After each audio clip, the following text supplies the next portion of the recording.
ಎಲ್ರಿಗೂ ನಮಸ್ಕಾರ. ಇವತ್ತು ಬೆಳಗಿನ ತಿಂಡಿಗೆ ಒಂದು ಮಸಾಲೆ ಇಡ್ಲಿ ಅಂತ ಮಾಡ್ತಾಯಿದ್ದೀನಿ. ರುಚಿ ತುಂಬಾ ಡಿಫ್ರೆಂಟಾಗಿ ಚೆನ್ನಾಗಿರುತ್ತೆ. ನಿಮಗೆ ಹೊಸದೇನಾದರೂ ಟ್ರೈ ಮಾಡಬೇಕು ಅಂತಂದರೆ ಈ ರೀತಿಯಾಗಿ ಒಂದು ಇಡ್ಲಿನ ಮಾಡಿಕೊಂಡು ಅದಕ್ಕೆ ಒಂದು ನೀರಾಗಿರೋ ಕಾಯಿ ಚಟ್ನಿ ಮಾಡಿಕೊಂಡು ಸವಿಬೋದು. ಇಲ್ಲಿ ನಾನು ಸುಮಾರು ಒಂದು ಅರ್ಧ ಕಪ್ನಷ್ಟು ಕಡಲೆಬೇಳೆನ ಚೆನ್ನಾಗಿ ತೊಳೆದು ನೆನೆ ಹಾಕ್ಕೊಂಡಿದ್ದೀನಿ. ಸುಮಾರು ಒಂದು 3ರಿಂದ 4 ಗಂಟೆ ಚೆನ್ನಾಗಿ ನೆನಿಬೇಕು. ಈ ಥರ ಮಾಡಿದಾಗ ಅದು ತಂತಾನೆ ಮುರಿಯೋ ಹಾಗೆ ಇರಬೇಕು. ಇದನ್ನು ಬಸಿ ಹಾಕ್ಕೊಂಡಿದ್ದೀನಿ. ಈಗ 1 ಕಪ್ನಷ್ಟು ಇಡ್ಲಿ ರವೆ ಇರುತ್ತಲ್ಲ, ಅಕ್ಕಿದು ಇಡ್ಲಿ ರವೆ, ಅದನ್ನು ಒಂದು ಬಾಣಲೆಗೆ ಹಾಕ್ಕೊಂಡು ಚೆನ್ನಾಗಿ ಬಿಸಿ ಆಗೋ ತನಕ ಹುರ್ಕೋಬೇಕು. ಎಣ್ಣೆ ಏನೂ ಹಾಕೋ ಅವಶ್ಯಕತೆ ಇಲ್ಲ, ಹಾಗಂತ ಕಲರ್ ಕೂಡ ಚೇಂಜ್ ಆಗಬಾರ್ದು. ಕೈಯಲ್ಲಿ ಮುಟ್ಟಿ ನೋಡಿದಾಗ ಚೆನ್ನಾಗಿ ಬಿಸಿಯಾಗಿರಬೇಕು. ಇಷ್ಟಾದರೆ ಸಾಕು. ಈಗ ಒಂದು ಪಾತ್ರೆಗೆ ಹಾಕ್ಕೊಳ್ಳೋಣ. ಹಾಕ್ಕೊಂಡು ಅದನ್ನು ಚೆನ್ನಾಗಿ ಒಂದು ಸಲ ತೊಳ್ಕೊಂಬಿಡೋಣ. ರವೆ ಎಲ್ಲ ಚೆಲ್ಲದೇ ಇರೋ ಹಾಗೆ ನೋಡಿಕೊಂಡು ಒಂದು ಸಲ ತೊಳ್ಕೊಂಡು ಇದನ್ನು ನಾನು ಇಟ್ಕೋತಾ ಇದ್ದೀನಿ. ಈಗ ಸ್ವಲ್ಪ ನೆನಿಲಿ ಅದನ್ನು, ಹಾಗಾಗಿ ಒಂದು 15ರಿಂದ ಒಂದು 30 ನಿಮಿಷ ಹಾಗೆ ಬಿಡೋಣ, ಸ್ವಲ್ಪ ಮೆತ್ತಗಾಗುತ್ತೆ. ಅಷ್ಟೊತ್ತಿಗೆ ಕಡಲೆಬೇಳೆ ನೆಂದಿತ್ತಲ್ಲ, ಅದನ್ನು ಒಂದು ಮಿಕ್ಸಿ ಜಾರಿಗೆ ಹಾಕ್ಕೊಂಡು ಇದ್ರ ಜೊತೆಗೆ ಒಂದು ಹಸಿಮೆಣಸಿನಕಾಯಿ, ಸ್ವಲ್ಪ ಶುಂಠಿನ ಹಾಕ್ಕೊಂಡು ಕೊತ್ತಂಬರಿ ಸೊಪ್ಪು ಹಾಕ್ಕೊಂಡು ಸ್ವಲ್ಪ ತರ್ತರಿಯಾಗಿ ರುಬ್ಕೋತಾ ಇದ್ದೀನಿ. ನೀರು ಹಾಕೋದು ಬೇಡ.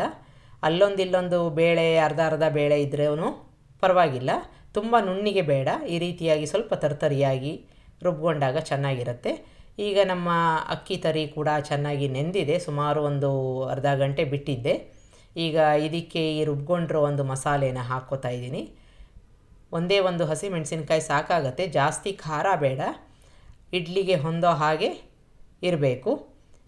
ಈಗ ಇದ್ರ ಜೊತೆಗೆ ಕಾಯಿ ತುರಿ ಹಾಕ್ಕೋತಾ ಇದ್ದೀನಿ, ಇಂಗನ್ನು ಹಾಕ್ಕೋತಾ ಇದ್ದೀನಿ, ಒಂದು 1/4 ಟೀ ಸ್ಪೂನಷ್ಟು ಜೀರಿಗೆ, ರುಚಿಗೆ ತಕ್ಕಷ್ಟು ಉಪ್ಪನ್ನು ಹಾಕ್ಕೊಂಡು ಕರಿಬೇವಿನ ಸೊಪ್ಪು ಹಾಕ್ಕೋತಾ ಇದ್ದೀನಿ.